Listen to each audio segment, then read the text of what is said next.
जगत में प्रत्येक व्यक्ति को किसी ना किसी प्रकार की निर्बलता अवश्य होती है। जैसे कोई बहुत तेजी से दौड़ नहीं पाता तो कोई अधिक भार नहीं उठा पाता, कोई असाध्य रोग से पीड़ित रहता है तो कोई पढ़े हुए पाठों को स्मरण में नहीं रख पाता। ऐसे अनेकों उदाहरण और भी हैं। क्या आप किसी ऐसे व्यक्ति को जानते हैं जिसे सब कुछ प्राप्त हो और हम जीवन की उस एक निर्बलता को जीवन का केंद्र मानकर जीते हैं? इस कारणवश हृदय में दुख और असंतोष रहता है सदा। निर्बलता मनुष्य को जन्म से अथवा संजोग से प्राप्त होती है, किंतु उस निर्बलता को मनुष्य का मन अपनी मर्यादा बना लेता है। किंतु कुछ व्यक्ति ऐसे भी होते हैं जो अपने पुरुषार्थ और श्रम से उस निर्बलता को पराजित कर देते हैं। क्या भेद है उनमें और अन्य लोगों में? क्या आपने कभी विचार किया है? सरल सा उत्तर है इसका। जो व्यक्ति निर्बलता से पराजित नहीं होता, जो पुरुषार्थ करने का साहस रखता है हृदय में, वो निर्बलता को पार कर जाता है। अर्थात निर्बलता अवश्य ईश्वर देता है, किंतु मर्यादा मनुष्य का मन ही निर्मित करता है। स्वयं विचार कीजिए।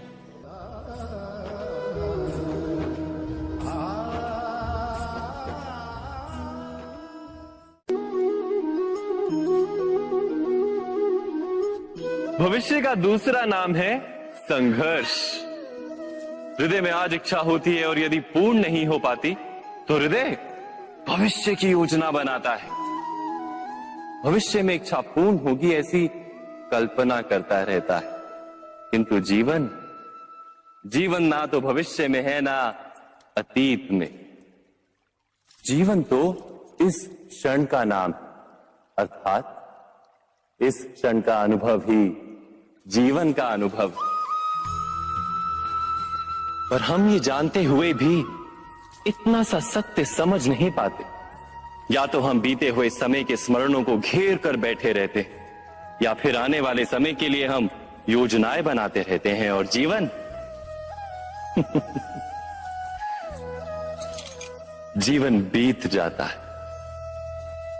एक सत्य यदि हम हृदय में उतार लें कि ना हम भविष्य देख सकते हैं, ना ही भविष्य निर्मित कर सकते हैं, हम तो केवल धैर्य और साहस के साथ भविष्य को आलिंगन दे सकते हैं, स्वागत कर सकते हैं भविष्य का। तो क्या जीवन का हर पल जीवन से नहीं भर जाएगा? स्वयं विचार कीजिए।